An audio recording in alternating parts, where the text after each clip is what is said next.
നമസ്കാരം. Malabar media news ഇപ്പോൾ വന്നു നിൽക്കുന്നത് അങ്ങാടിക്കടവിലാണ്. ഇവിടെ 3-ാം വാർഡിൽ ജനവിധി നേടുന്ന നമ്മുടെ അബ്രഹാം മാസ്റ്ററുടെ കൂടെ അദ്ദേഹത്തിന്റെ വാക്കുകളിലേക്ക് നമുക്കൊന്ന് പോകാം. പക്ഷേ അപ്പം എങ്ങനെയാണ് ഈ വർഷത്തെ തെരഞ്ഞെടുപ്പിനെ എങ്ങനെയാണ് നോക്കി കാണുന്നത്?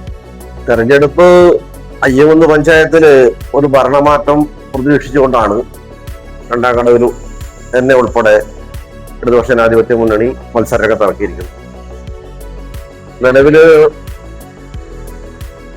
അയ്യകുന്ന് പഞ്ചായത്ത് നാളിതുവരെ UDF ആണ് ഭരിച്ചിരുന്നത്. അതുകൊണ്ട് തന്നെ വേണ്ടത്ര വികസനം ജനങ്ങളിലേക്ക് എത്തിക്കാൻ വേണ്ടിയിട്ട് UDF-ന് കഴിഞ്ഞിട്ടില്ല. വികസന വിരുദ്ധതയാണ് യഥാർത്ഥത്തിൽ അയ്യകുന്ന് പഞ്ചായത്ത്. ഇത് സംബന്ധിച്ച് ഞങ്ങളൊരു 3 ദിവസം നീണ്ടു നിൽക്കുന്ന ജാഥ, കാൽനട ജാഥ സംഘടിപ്പിച്ചിരുന്നു.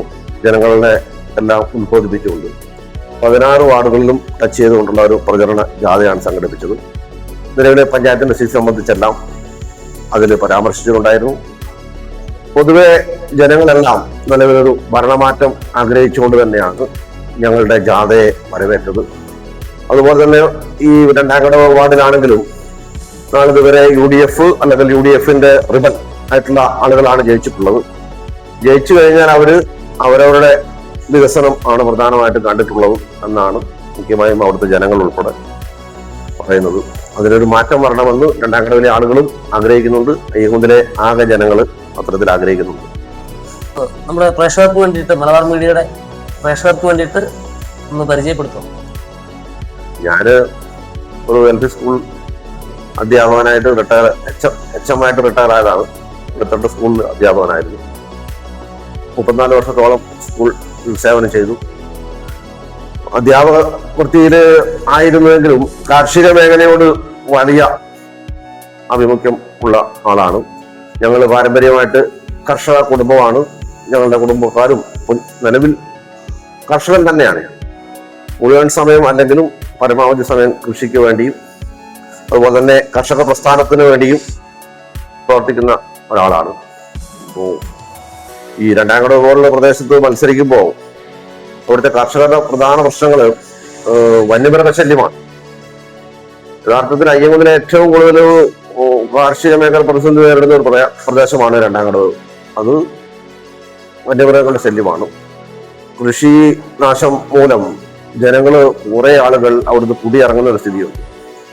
അവിടെ മൃഗങ്ങൾ ഇറങ്ങാത്ത വിധത്തിൽ വൈദ്യുതി വേലിയെല്ലാം സ്ഥാപിച്ച് കർഷകരെ പുനഃസ്ഥാപിക്കാനുള്ള, കാർഷിക മേഖലയെ ഉദ്ധരിക്കാനുള്ള പ്രവർത്തനം തീർച്ചയായിട്ടും ഏറ്റെടുത്ത് നടത്തും എന്നാണ് ഉദ്ദേശിക്കുന്നത്. അവിടുത്തെ ആളുകളുടെ, സാധാരണക്കാരായ ആളുകളുടെ പ്രശ്നങ്ങളിൽ ഇടപെട്ട് അവരുടെ വിഷയങ്ങളിൽ ഇടപെടുക, കാർഷിക മേഖലയിലെ പ്രശ്നങ്ങൾക്ക് പരിഹാരം കാണുന്നതിനുള്ള പ്രവർത്തനങ്ങൾ ഉയർത്തിക്കാണിക്കുക എന്നാണ് പ്രധാനമായിട്ടും ഉദ്ദേശിക്കുന്നത്. അതോടൊപ്പം രണ്ടാം കടവിന്റെ വികസനത്തിന്റെ ഒരു പ്രധാന ഘടകമായി മാറാൻ പോകുന്നത് ടൂറിസം മേഖലയാണ്. ഇപ്പം തന്നെ നിലവില് കൊടിമരത്ത് ഒരു റിസോർട്ട് വർക്ക് ചെയ്യുന്നുണ്ട്. നമ്മുടെ പഞ്ചായത്തിൽ തന്നെ ഏറ്റവും ഉയർന്ന പ്രദേശങ്ങൾ ഉൾപ്പെടുന്നതാണ് ഈ രണ്ടാം കടവ്. അതുകൊണ്ട് തന്നെ ടൂറിസ്റ്റുകൾക്ക് തങ്ങാനും വന്ന് നിരവധിയായ കാഴ്ചകൾ കാണാനും കാടിനോട് ചേർന്ന് ഉൾപ്പെടെയുള്ള കാഴ്ചകൾ കാണാനുള്ള സൗകര്യം നിലവിലുണ്ട്. അതിൽ പ്രധാനമായിട്ടും ഈ കർണാടകത്തിലേക്കുള്ള ബിർനാനിയിലേക്കുള്ള റോഡ് തുറന്നാൽ തീർച്ചയായിട്ടും അതൊരു ടൂറിസ്റ്റ് ഹബ്ബായി രണ്ടാം കടവ് മാറും. രണ്ടാം കടവിന്റെ മുഖച്ഛായ തന്നെ മാറും. തന്നെയല്ല, ഈ ബോഡിക്കുപ്പ എല്ലാം ഭാഗത്തേക്ക് പോകേണ്ട, മൈസൂർ, ബാംഗ്ലൂർ പോകേണ്ട ആളുകൾക്ക് ഏകദേശം 30 കിലോമീറ്ററോളം ലാഭം ഇവിടെ റോഡ് വന്നാൽ സാധിക്കുന്നു. അതുകൊണ്ട് തന്നെ തീർച്ചയായിട്ടും ടൂറിസത്തിന് വലിയ ഒരു പ്രാധാന്യം കൈവരാൻ സാധ്യതയുണ്ട്. ഈ റോഡ് വന്നാൽ അത് തീർച്ചയായിട്ടും നമ്മുടെ ഒരു പ്രധാന ലക്ഷ്യമായി രണ്ടാം കടവിൽ നടപ്പാക്കേണ്ട, നമ്മുടെ വാർഡിൽ നടപ്പാക്കേണ്ട ഒരു പ്രധാന പദ്ധതിയായി തന്നെ നമ്മൾ കാണും. അതിനുള്ള പ്രവർത്തനങ്ങളുമായിട്ട് ഗവൺമെന്റ് തലത്തിൽ ഉള്ള ഇടപെടലെല്ലാം നടത്തി ആ റോഡ് പൊന്നാനിയിലേക്ക് തുറക്കുന്നതിനുള്ള ശ്രമം നടത്തും. തീർച്ചയായിട്ടും അത് രണ്ടാം കടവിന്റെ മുഖച്ഛായ മാറ്റും എന്ന കാര്യത്തിൽ യാതൊരു സംശയമില്ല. ഇപ്പോ വിമർശനങ്ങൾ ഒരുപാട് ഉണ്ടാവുമായിരിക്കും അല്ലെ? വിമർശനങ്ങൾ ഉണ്ടാവുമല്ലോ. അപ്പൊ അതിനെപ്പറ്റി എന്താണ് ഒരു അഭിപ്രായം? വിമർശനങ്ങൾ എന്ന് പറഞ്ഞാല് നിലവിലെ പഞ്ചായത്ത് ഭരണത്തിന്റെ സംബന്ധിച്ചല്ലേ. പഞ്ചായത്തിൽ ഇപ്പോ പരിശോധിച്ചാല് അയ്യകുന്ന് പഞ്ചായത്തിന്റെ എടൂർ മുതൽ പാലത്തുംകട വരെയുള്ള ഒരു റീബിൽഡ് കേരളയുടെ റോഡ് ഇപ്പോ സ്ഥാപിച്ചിട്ടുണ്ട്. അത് തീർച്ചയായിട്ടും അയ്യങ്കുന്നിന്റെ മുഖച്ഛായ മാറ്റുന്ന ഒരു സംഗതിയാണ്. അത് കേരളം ഭരിക്കുന്ന ഇടതുപക്ഷ ജനാധിപത്യ മുന്നണി ഗവൺമെന്റിന്റെ ഒരു പ്രത്യേക പാക്കേജിന്റെ ഭാഗമായി അയ്യങ്കുന്നിനോടുള്ള പ്രത്യേക പരിഗണനയുടെ ഭാഗമായിട്ടാണ് ഇത്തരത്തിലൊരു പദ്ധതി ഇവിടെ നടപ്പാക്കിയിരിക്കുന്നത്. ഏകദേശം 150 കോടിയോളം രൂപ ചെലവഴിച്ചാണ് ഈ പദ്ധതി ഇവിടെ നടപ്പാക്കിയത്. നമുക്കറിയാവുന്ന ഇവിടെ കോൺഗ്രസിന്റെ UDF-ന്റെ ഭൂരിപക്ഷ പ്രദേശമാണ് അയ്യങ്കുന്ന്. എന്നിട്ട് പോലും ഇടതുപക്ഷത്തിന് സ്വാധീനം കുറവുള്ള പ്രദേശമായിട്ട് പോലും ഈ പ്രദേശത്തിന് വികസന താല്പര്യം പരിഗണിച്ചുകൊണ്ടാണ് ഇത്തരത്തിലൊരു പദ്ധതി ഇവിടെ നടപ്പാക്കിയത്. എന്നാൽ UDF കാലാകാലങ്ങളായി ഭരിച്ചു. ഇവിടെ MLA ചെറിയ കാലങ്ങൾ 2 ടൈമേ ഇവിടെ LDF-ന്റെ MLA വന്നിട്ടുണ്ട്. ശൈലജ ടീച്ചർ ജയിച്ചപ്പോഴും അതുപോലെ കുഞ്ഞമ്മദ് KT കുഞ്ഞമ്മദ് ഒക്കെ എല്ലാ കാലത്തും MLA UDF-ന്റെ ഭാഗമായിട്ടുള്ളവരാണ്. അവരൊന്നും ഈ പ്രദേശത്തിന് ഒരു താല്പര്യവും പ്രാധാന്യവും കൊടുത്തിട്ടില്ല. ഇപ്പം കഴിഞ്ഞ തെരഞ്ഞെടുപ്പില്, പാർലമെന്റ് തെരഞ്ഞെടുപ്പില് ഞങ്ങൾ ഉന്നയിച്ചിട്ടുള്ള കാര്യം, ഇവിടുത്തെ MP ആയിരുന്ന K. സുധാകരൻ 5 വർഷക്കാലം ഇവിടുന്ന് ജയിച്ചു പോയിട്ട് ഒരു പ്രവൃത്തി പോലും, ഇവിടെ വികസനം പോലും ഈ പഞ്ചായത്ത് നടത്തിയിട്ടില്ല MP-യുടെ പേരിൽ. 5 വർഷമായിട്ട് 2019-24 കാലഘട്ടത്തിൽ ഒരു പൊതുപരിപാടിയിലും MP എന്ന നിലയ്ക്ക് K. സുധാകരന് അയ്യങ്കുന്ന് പഞ്ചായത്തിൽ പങ്കെടുക്കാൻ വേണ്ടി കഴിഞ്ഞിട്ടില്ല. അത് ഞങ്ങൾ ഉയർത്തി കാണിച്ചതാണ്, യാഥാർത്ഥവുമാണ്. ആ തെരഞ്ഞെടുപ്പ് കഴിഞ്ഞിട്ടാണ് ഇവിടെ ലൈറ്റുകൾ സ്ഥാപിച്ചത്. അപ്പൊ അവർക്ക് കുറെ വികസനം നടത്തി ലൈറ്റ് സ്ഥാപിച്ചിട്ടുണ്ട്. ഇപ്പോ സുധാകരൻ MP-യുടെ ഫണ്ടിൽ നിന്ന് ലൈറ്റ് സ്ഥാപിച്ചിട്ടുണ്ട്. അത് ഇലക്ഷൻ കഴിഞ്ഞിട്ടാണ് യഥാർത്ഥം മുൻപേ പദ്ധതി പാസ്സായതായിരിക്കും, പക്ഷെ നടപ്പാക്കിയത് ഈ തെരഞ്ഞെടുപ്പ് കഴിഞ്ഞിട്ടാണ്. അങ്ങനെ യാതൊരു വക പ്രാധാന്യവും ഈ പഞ്ചായത്തിലെ വികസനം സംബന്ധിച്ച് UDF നടത്തില്ല. അവര് ഞങ്ങളൊന്നും ചെയ്തിട്ടില്ലെങ്കിലും ജനങ്ങൾ വോട്ട് ചെയ്യും എന്നുള്ള ഒരു ധാർഷ്ട്യമാണ് യഥാർത്ഥത്തിൽ ഈ കോൺഗ്രസിനെ ഈ തരത്തിൽ നയിക്കുന്നത് എന്നാണ് എനിക്ക് തോന്നുന്നത്. അതുകൊണ്ട് തന്നെ ജനകീയ വിഷയങ്ങളിൽ ഇപ്പം നമുക്കറിയാം, കേരളത്തിലെ ലൈഫ് പദ്ധതി സംബന്ധിച്ച് എത്ര വീടുകൾക്കാണ് ഇവിടെ അനുമതി കൊടുത്തിട്ടുള്ളതെന്ന് ഇവിടെ UDF-ന്റെ ആളുകൾ പറയണ്ടേ. പഞ്ചായത്ത് പ്രസിഡന്റ് നടത്തിയ വികസനം സംബന്ധിച്ച് ഒരു പ്രസ്താവന നടത്താൻ വേണ്ടി ഞങ്ങളുടെ 5 വർഷക്കാലം ഇത്ര വികസനങ്ങൾ ഈ പഞ്ചായത്തിൽ നടപ്പാക്കി എന്ന് പറയാൻ വേണ്ടിയിട്ട് കഴിയുന്നില്ല. എന്ന് വെച്ചാൽ അവർ അത്തരത്തിലുള്ളൊരു പ്രവർത്തനം നടത്തിയില്ല. കഴിഞ്ഞ ദിവസം മാണിയപ്പാറ രമ്യ ഹരിദാസ് മുൻ MP വന്ന് പ്രസംഗിച്ചും പറഞ്ഞത് ഞങ്ങൾ അയ്യങ്കുന്ന് തിരിച്ചു പിടിക്കാൻ പോവാണ്. അത് ഒരു കണക്കിന് കുറെ ആളുകൾ ചിന്തിക്കുന്നു. വെച്ചാൽ കഴിഞ്ഞ ടൈം പഞ്ചായത്ത് പ്രസിഡന്റിനെ ഭരണമേൽപ്പിച്ചതിന്റെ ഭാഗമായിട്ട് UDF-ന്റെ കയ്യിൽ നിന്ന് ഭരണം പോയ സ്ഥിതിയിലാണ്. അവർ ഏകപക്ഷീയമായിട്ടില്ല, അവരുടെ പാർശ്വവർത്തികൾക്ക് വേണ്ടിയിട്ട് മാത്രം നടത്തിയൊരു ഭരണമാണ്. അതിൽ UDF-ന്റെ ആളുകളും കോൺഗ്രസിന്റെ ആളുകൾ ഉൾപ്പെടെ അസംതൃപ്തരാണ്. പഞ്ചായത്തിലെ ആളുകൾ, ജനങ്ങളാകെ തന്നെ അസംതൃപ്തരാണ്. തീർച്ചയായിട്ടും അതിന് ഒരു പരിഹാരം ഉണ്ടായേ പറ്റൂ. അത്തരത്തിൽ ജനങ്ങൾ മാറി ചിന്തിക്കും എന്ന് തന്നെയാണ് വിചാരിക്കുന്നത്. എതിർ സ്ഥാനാർത്ഥി എങ്ങനെയാണ് നോക്കിക്കാണുന്നത്? എതിർ സ്ഥാനാർത്ഥികള് ആകെ 4 സ്ഥാനാർത്ഥികളാണ് രണ്ടാം ഘടകമുള്ളത്. ഒന്ന് ആപ്പിന്റെ പേരക്കാട്ട്, മറ്റൊന്ന് ബൈജു ചേമ്പളാനി NDA സ്ഥാനാർത്ഥി, BJP-യുടെ സ്ഥാനാർത്ഥിയായിട്ടുള്ളതാണ്. മറ്റൊന്ന് ഷീൻ കൂനങ്കിയാണ് അവിടുത്തുകാരനായിട്ടുള്ള പ്രധാനമായിട്ടും കോൺഗ്രസ് സ്ഥാനാർത്ഥിയായിട്ടുള്ളത്. മോശമല്ലാത്ത ഒരു സ്ഥാനാർത്ഥി തന്നെയാണ്. ജനങ്ങളാണല്ലോ തീരുമാനിക്കേണ്ട സ്ഥാനാർത്ഥികൾ. അതുപോലെ ബൈജു ചേമ്പളാനിയും NDA-യുടെ ഒരു ശ്രമമെല്ലാം അവിടെ നടത്തും. BJP-ക്ക് അവിടെ ഒരു 90 വോട്ട് 100 വോട്ടിനടുത്തുണ്ട്. അപ്പൊ അത് വെച്ചുള്ള പ്രവർത്തനം അവരും നടക്കും എന്നാണ് നമ്മൾ മനസ്സിലാക്കുന്നത്. സ്ഥാനാർത്ഥികളെ കുറിച്ച് അങ്ങനെ മോശം അഭിപ്രായം പറയാൻ ഞാൻ ഉദ്ദേശിക്കുന്നില്ല. എല്ലാവരും മെച്ചപ്പെട്ട സ്ഥാനാർത്ഥികൾ തന്നെയാണ് എന്നേ പറയാറുള്ളത്. ജനങ്ങളാണല്ലോ തീരുമാനിക്കേണ്ടത് ആരാണ് മെച്ചപ്പെട്ട സ്ഥാനാർത്ഥിയെന്ന്. വോട്ടർമാരാ തീരുമാനിക്കേണ്ടത് ആരാണ്. അവർ പരിശോധിക്കും. അവർ പരിശോധിച്ച് അവർ തെരഞ്ഞെടുക്കും. സോഷ്യൽ മീഡിയയിലൊക്കെ സജീവമാണോ? സോഷ്യൽ മീഡിയയിൽ എന്താ പറയാ, ഫേസ്ബുക്കുണ്ട്, പിന്നെ അതുപോലെ വാട്സപ്പും ഒക്കെ ഉണ്ടെങ്കിലും വേണ്ടത്ര സജീവമല്ല. അതിന് സമയം കിട്ടാറില്ല എന്നുള്ളതാണ് ഏറ്റവും പ്രധാനം. ചെറിയ സമയത്ത് കാണും. എന്നുവെച്ചാൽ ഞാൻ സൂചിപ്പിച്ചല്ലോ, കാർഷിക മേഖലയായിട്ടാണ് എനിക്ക് കൂടുതൽ ബന്ധം. അതുകൊണ്ട് തന്നെ നിലവിൽ ബാങ്കിന്റെ ചുമതല ഉൾപ്പെടെ ഉണ്ടെങ്കിലും രാവിലെ ഒരു 2-3 മണിക്കൂർ കാർഷിക മേഖലയിൽ പണിയെടുക്കേണ്ടതുണ്ട്. അതുപോലെ വൈകുന്നേരമാണെങ്കിലും കിട്ടുന്ന സമയങ്ങളെല്ലാം അങ്ങനെ കൃഷിയായിട്ട് ടൈറ്റ് ഷെഡ്യൂളായിട്ടാണ് കാര്യങ്ങളെല്ലാം ചെയ്യുക. അതുകൊണ്ട് തന്നെ സോഷ്യൽ മീഡിയയ്ക്ക് വേണ്ടി അധികം സമയം ചെലവഴിക്കാറില്ല. താങ്കളുടെ പ്രസ്ഥാനത്തെ കുറിച്ച് കുറഞ്ഞ വാക്കുകളിലൊന്ന് വിവരിക്കാമോ? കേരളത്തിൽ ഭരിക്കുന്ന ഇടതുപക്ഷ ജനാധിപത്യ മുന്നണി അല്ലെങ്കിൽ CPIM നേതൃത്വം കൊടുക്കുന്ന ഇടതുപക്ഷ ജനാധിപത്യ മുന്നണി ഗവൺമെന്റ് നമുക്കറിയാം ഇപ്പോൾ 2 ടേമായിട്ട് 2016 മുതൽ കേരളം ഭരിച്ചുകൊണ്ടിരിക്കുകയാണ്. വലിയ ജനകീയമായ മുന്നേറ്റമാണ് കേരളത്തിൽ ഉണ്ടായിക്കൊണ്ടിരിക്കുന്നത്. എന്തെല്ലാം വികസന കാര്യങ്ങളാണ് നടത്തിയിരിക്കുന്നത് എന്ന് പരിശോധിച്ചാൽ നമ്മുടെ 6 വരി പാത UDF ഗവൺമെന്റിന്റെ കാലത്ത് അവരുടെ NH ഓഫീസ് അടച്ചുപൂട്ടിയിട്ട് പോയതാണ്. അത് ഈ പാർട്ടിയുടെയും ഭരിക്കുന്ന പിണറായിയുടെയും നിശ്ചയദാർഢ്യത്തിന്റെ ഭാഗമായിട്ടാണ് അവരെ തിരിച്ചു കൊണ്ടുവരാനും ഈ പദ്ധതി നടപ്പാക്കാനും വേണ്ടി കഴിഞ്ഞു. വിഴിഞ്ഞം പദ്ധതി ഏതെല്ലാം വിധത്തിലുള്ള സമരങ്ങളാണ് നടന്നത്, അത് യാഥാർത്ഥ്യമായി.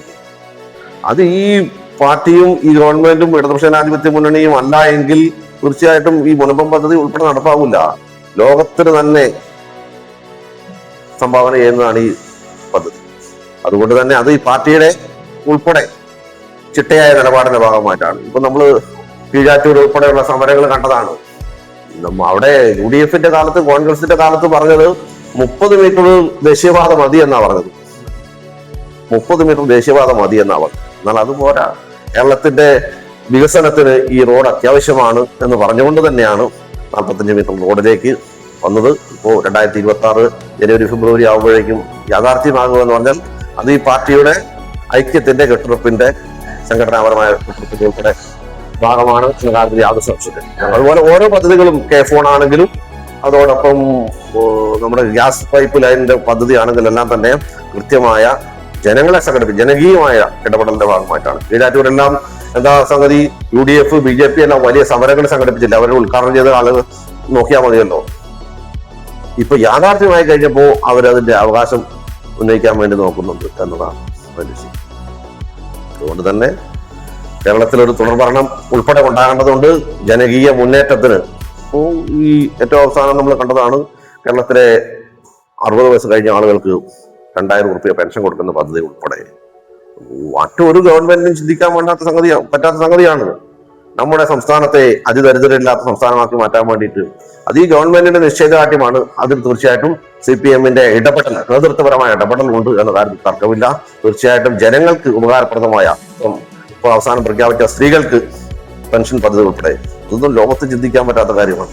നമ്മുടെ കേരളത്തിലെ ശിശുമരണ നിരക്ക് 5ലേക്ക് എന്ന് വെച്ചാൽ അമേരിക്കയേക്കാൾ ഉയർന്ന നിലവാരത്തിലേക്ക് നമ്മുടെ സംസ്ഥാനം ഉയർത്തിക്കൊണ്ട് വന്നിട്ടുണ്ട്. തീർച്ചയായിട്ടും അത് 1957 കമ്മ്യൂണിസ്റ്റ് ഗവൺമെന്റിന്റെ മുതലുള്ള പ്രവർത്തനങ്ങളുടെ ഭാഗമായിട്ടാണ്.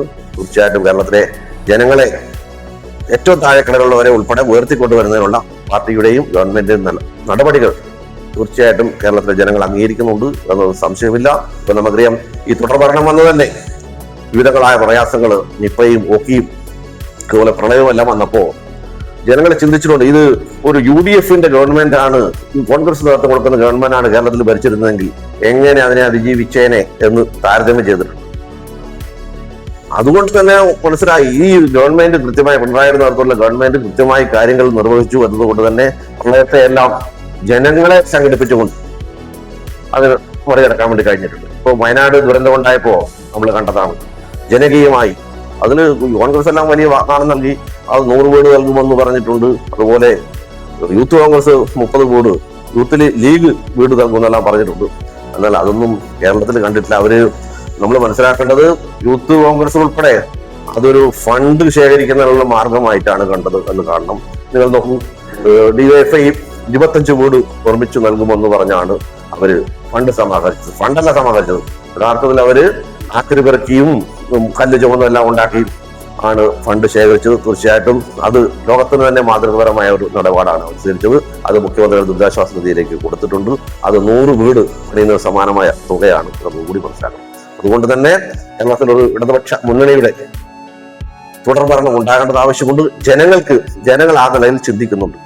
ജനങ്ങളുടെ എല്ലാവിധ ആളുകളുടെയും പ്രയാസങ്ങളിൽ ഇടപെടാൻ പറ്റിയ ഒരു ഗവൺമെന്റ് തന്നെയാണ്. അതിന് തീർച്ചയായിട്ടും CPM നേതൃത്വം കൊടുക്കുക തന്നെ വേണം, കൊടുക്കുന്നുണ്ട്. അതിലെ ഘടകകക്ഷികൾ ഉൾപ്പെടെ വളരെ കൃത്യമായി അവരെല്ലാം കൂട്ടിയോജിപ്പിച്ചുകൊണ്ട് പോകുന്നുണ്ട് എന്നതും കൂടി വളരെ പ്രതീക്ഷ നൽകുന്ന കാര്യമാണ്. അതുപോലെ തന്നെ താങ്കൾ വിജയിച്ചു കഴിഞ്ഞാൽ താങ്കളുടെ വാർഡിൽ താങ്കൾ കൊണ്ടുവരാൻ ഉദ്ദേശിക്കുന്ന എന്തായിരിക്കും ഒരു വികസന പ്രവർത്തനമായിട്ട്? വികസന പ്രവർത്തനം സംബന്ധിച്ച് നമ്മളൊരു കുറിപ്പ് ഇറക്കിയിട്ടുണ്ട്. 20 പഞ്ചായത്തിലെ എല്ലാ വാർഡുകളും ഞങ്ങൾ അഭിപ്രായ പെട്ടി വെച്ച് ജനങ്ങളിൽ നിന്ന് അഭിപ്രായം സ്വരൂപിച്ച് എന്തെല്ലാം കാര്യങ്ങളാണ് പഞ്ചായത്തിൽ വേണ്ടത്, പഞ്ചായത്തിൽ എന്തെല്ലാം വികസനമാണ് വേണ്ടത് എന്നത് സംബന്ധിച്ച് ഒരു പരിശോധന നടത്തി ഞങ്ങളൊരു കുറിപ്പ് ഇറക്കിയിട്ടുണ്ട്. അത് ജനങ്ങളിലേക്ക് എത്തിയിട്ടുണ്ട്. അത് ജനങ്ങള് തന്ന വിവരങ്ങളെല്ലാം അതിനകത്ത് പെടുത്തിയിട്ടില്ല.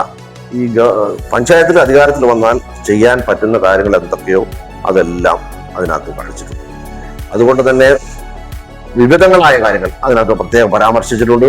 അതില് ഇപ്പോ രണ്ടാം ഘടവില് ഇപ്പോ ഈ കഴിഞ്ഞ കാലത്ത് ആക്ഷേപം ഉന്നയിച്ച ഒരു സംഗതിയാണ് ടേക്ക് എ ബ്രേക്ക് പദ്ധതി. അത് ജനങ്ങൾക്ക് ഉപകാരപ്രദമായ നിലയിലാണ് വേണ്ടത് എന്നാണ് ഞങ്ങൾ പ്ലാൻ ചെയ്യുന്നത്. അതുപോലെ തന്നെ പ്രായമായവർക്ക് വേണ്ടിയുള്ള സങ്കേതം ഇപ്പോൾ വാണിയപ്പാറ നിലവിലുണ്ട്. അവർ ഒരു പദ്ധതി നടക്കാക്കിയിട്ടുണ്ട്. 18 ലക്ഷം റുപ്യ ചെലവാക്കി. പക്ഷേ ജനങ്ങൾക്ക് ഇതുവരെ ഒരു ഉപകാരം അതിൽ നിന്നുണ്ടായിട്ടില്ല. അവിടെ തങ്ങാൻ പറ്റിയിട്ടില്ല. അവിടെ ഒരു പൈപ്പിൽ വെള്ളമില്ല എന്നുൾപ്പെടെയുള്ള പ്രയാസമുണ്ട്. ഞങ്ങൾ അതിനെ സംബന്ധിച്ച് കണ്ടിരിക്കുന്നത് നമ്മുടെ നഴ്സറികളിലൊക്കെ കുട്ടികൾ പോകുന്ന പോലെ പ്രായമായ ആളുകൾക്ക് രാവിലെ ഒരു 10 മണിയൊക്കെ ആകുമ്പോഴത്തേക്കും 9 മണി 10 മണിയാകുമ്പോഴത്തേക്ക് പോയി അവിടെ ആളുകൾക്കുമായിട്ട് സംവദിച്ച് അവർ ചെറിയ വിനോദങ്ങളിൽ ഏർപ്പെട്ട് വൈകുന്നേരം തിരിച്ചു പോകുന്ന അവിടെ ഉച്ചഭക്ഷണം ഉൾപ്പെടെ കൊടുത്ത് ജനങ്ങളെ ആ പ്രായമായ ആളുകളെ സംരക്ഷിക്കുക എന്ന പദ്ധതി ഉൾപ്പെടെ വിവിധങ്ങളായ പദ്ധതികൾ ഞങ്ങൾ കൃത്യമായി പറഞ്ഞിട്ടുണ്ട്. നടപ്പാക്കുന്നതിനും രണ്ടാംകുളം പ്രദേശത്തിന് ഏറ്റവും പ്രാധാന്യം കൊടുക്കുന്നത് അവിടെ വന്യമൃഗ ശല്യത്തിൽ നിന്ന് ജനങ്ങളെ സംരക്ഷിക്കുക, കൃഷിക്കാരെ സംരക്ഷിക്കുക എന്നുള്ളതാണ്. അതിനുള്ള പദ്ധതി നടപ്പാക്കും. അതിനുള്ള വേലി ഉൾപ്പെടെ വെച്ച് വൈദ്യുതി വേലി സ്ഥാപിച്ച് അതുപോലെ ഫോറസ്റ്റിന്റെ ഇപ്പം നിലവിൽ അവരെ ഫോറസ്റ്റ് ജീവനക്കാരൊക്കെ വരുന്നുണ്ടെങ്കിൽ തൃപ്തികരമായ പ്രവർത്തനം ആളുകൾക്ക് ഉപകാരപ്രദമായ നിലയിൽ നടക്കുന്നില്ല. അതിന് പ്രത്യേക പരിഗണന കൊടുക്കും. അതോടൊപ്പം റോഡുകൾ ഗതാഗത യോഗ്യമാക്കുന്നതിന് ഊന്നൽ നൽകും. അതുപോലെ കുടിവെള്ളം ആളുകൾക്ക് ലഭിക്കുന്നതിന് വേണ്ട പദ്ധതികൾ ഉൾപ്പെടെ വിവിധ സാധാരണക്കാരായ ആളുകളുടെ പ്രയാസങ്ങളിൽ പ്രശ്നങ്ങളുടെ ഇടപെട്ട് നേതൃത്വം കൊടുക്കാനാണ് ഉദ്ദേശിക്കുന്നത്. ഇവിടെ കുടിവെള്ളക്ഷാമം അനുഭവപ്പെടുന്ന സ്ഥലമാണോ? നമ്മുടെ പഞ്ചായത്തിൽ പല പ്രദേശത്തും കുടിവെള്ള ക്ഷാമം നിലവിലുണ്ട്. പല പ്രദേശത്തും ടാങ്കുകളും മോട്ടറൊക്കെ വെച്ചിട്ടുണ്ട്. അത് കൃത്യമായി പരിശോധിച്ചാൽ അറിയാം. പല സ്ഥലത്തും ടാങ്ക് കെട്ടി കുളം കുത്തി തന്നെ അത് വെള്ളം അടിക്കുന്ന പ്രദേശം വളരെ കുറവാണ്. ഇപ്പോൾ വേനലായി കഴിഞ്ഞാൽ കാണുന്നത് വണ്ടികൾക്ക് ടാങ്കിൽ വെള്ളം കൊണ്ടുപോകുന്ന സ്ഥിതി ആണ് പല പ്രദേശത്തേക്ക് പോകുന്നത്. അതിന് മാറ്റമുണ്ടാക്കി അവർ ജനങ്ങൾക്ക് അതാത് പ്രദേശത്ത് വെള്ളം ലഭിക്കുന്നതിന് വേണ്ട അയ്യൊന്ന് പൊതുവെ ജലം സ്രോതസ്സുള്ള പ്രദേശം തന്നെയാണ്. അത് കൃത്യമായി ഉപയോഗിച്ചാൽ അവർക്ക് അതിനുവേണ്ടി ചെലവഴിക്കുന്ന ഫണ്ട് കൃത്യമായി ചെലവഴിച്ചാൽ തീർച്ചയായിട്ടും ജനങ്ങളുടെ ഈ ജലദൗർലഭ്യത്തിന്റെ പ്രശ്നം പരിഹരിക്കാൻ കഴിയും എന്ന കാര്യത്തിൽ സംശയം. എന്താണ് നമ്മുടെ വോട്ടർമാരോട് പറയാനുള്ളത്? വോട്ടർമാരോട് ഞാൻ ആദ്യം തന്നെ സൂചിപ്പിച്ചു, 4 സ്ഥാനാർത്ഥികൾ അവിടെ രണ്ടാം ഘട്ടത്തിൽ മത്സരിക്കുന്നുണ്ട്. നിങ്ങളുടെ നല്ല നിലയിൽ വിലയിരുത്തി ഓരോ സ്ഥാനാർത്ഥികളെയും വിലയിരുത്തി വേണം നിങ്ങൾ വോട്ട് ചെയ്യാൻ. നിങ്ങൾ ഏറ്റവും മെച്ചപ്പെട്ട സ്ഥാനാർത്ഥിയാണോ അവർക്കാണ് വോട്ട് ചെയ്യേണ്ടത് എന്നാണ് എനിക്ക് പറയാനുള്ളത്. ഓക്കെ, എന്തായാലും മലബാർ മീഡിയ ന്യൂസിന്റെ എല്ലാവിധ ആശംസകളും. Thank you.